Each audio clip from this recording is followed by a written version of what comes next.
Hi everybody, this week we're going to talk about persuasion, which is chapter 9 in your readings. There's a great video that focuses on Cialdini's weapons of influence. The link is in the lecture slides, and I highly recommend that you watch that video. It gives great examples, clearly defines the different weapons of influence.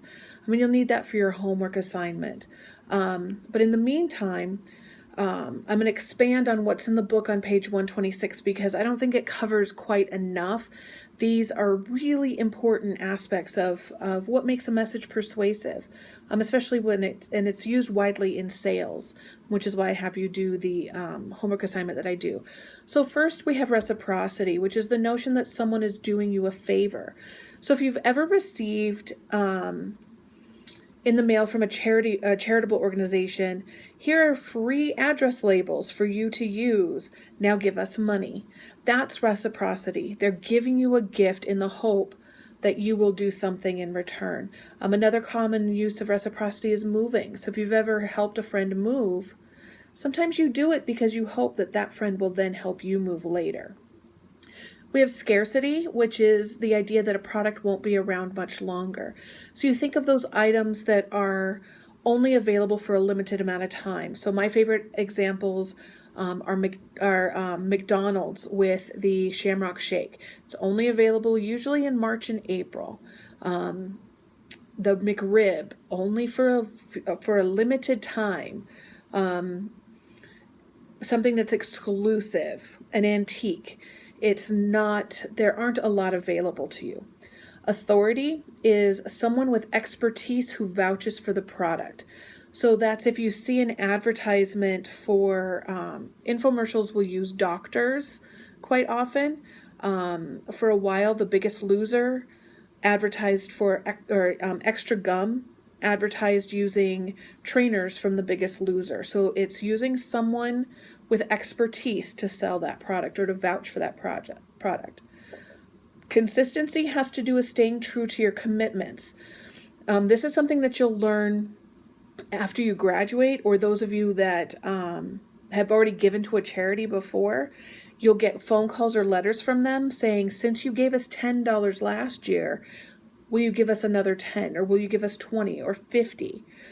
Because we want to stay true to our commitments. So if we've already given to a charity, it's really hard to turn around and say no because we want to be consistent. And they play into that desire to be commitment, to stay consistent.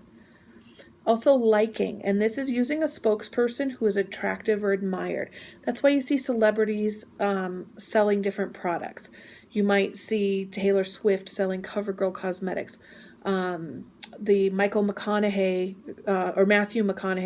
commercials for, I believe it's Buick or Cadillac. I can't remember the car, but it's him sitting in a car talking to himself.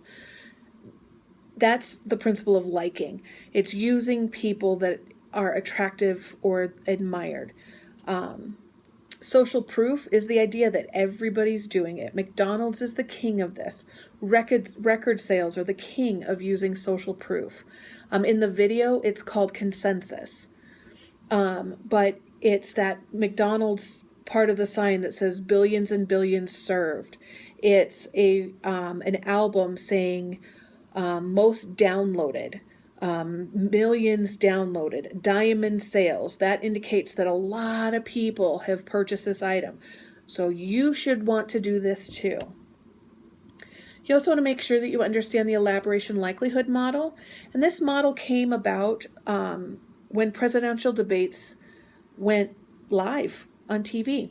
So the most common, or the one that started it all was the Nixon versus Kennedy debate.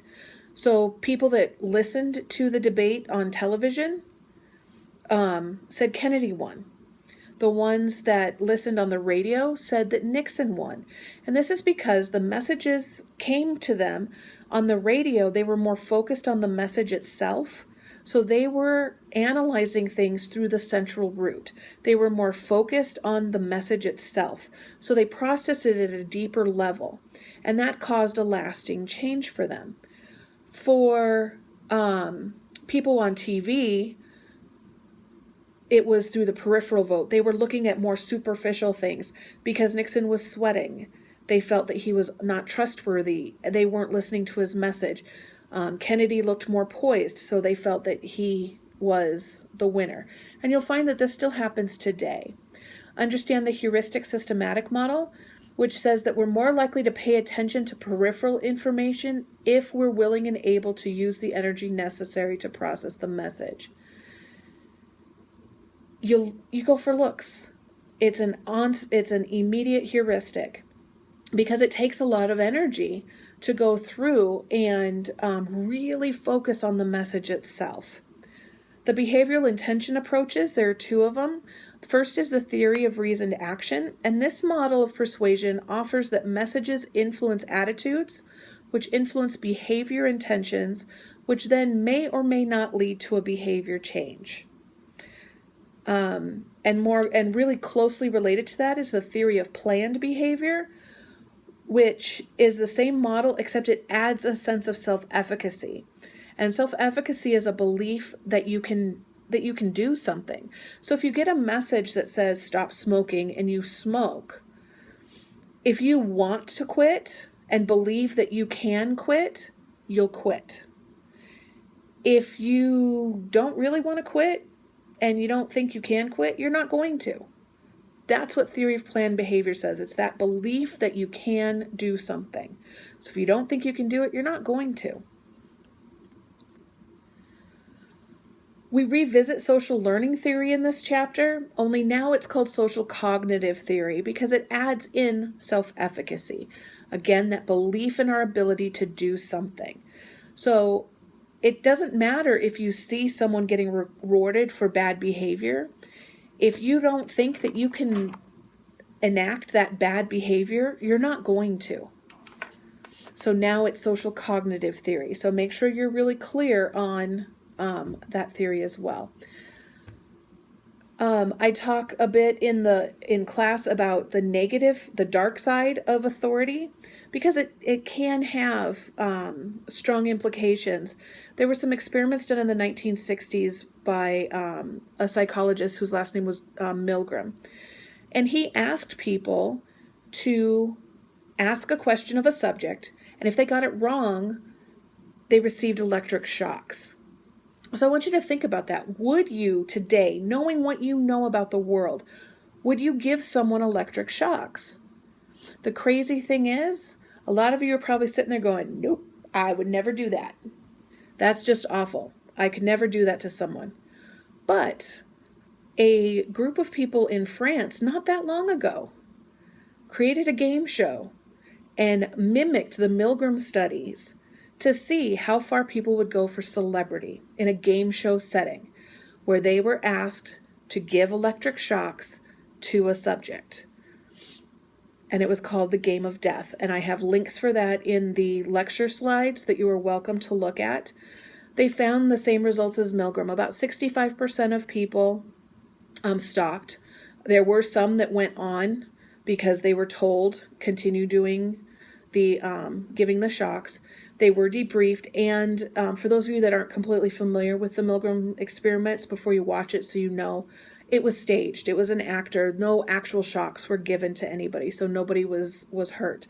But because of studies like this, there are great protections in America for these types of studies. We have to go through a large process to have our studies approved. So a study like this would be difficult to mimic now. But it's not impossible, as you can see in the video games or in the videos for the Game of Death. So I hope this is helpful to you. And if you have any questions at all, please let me know. Have a great week.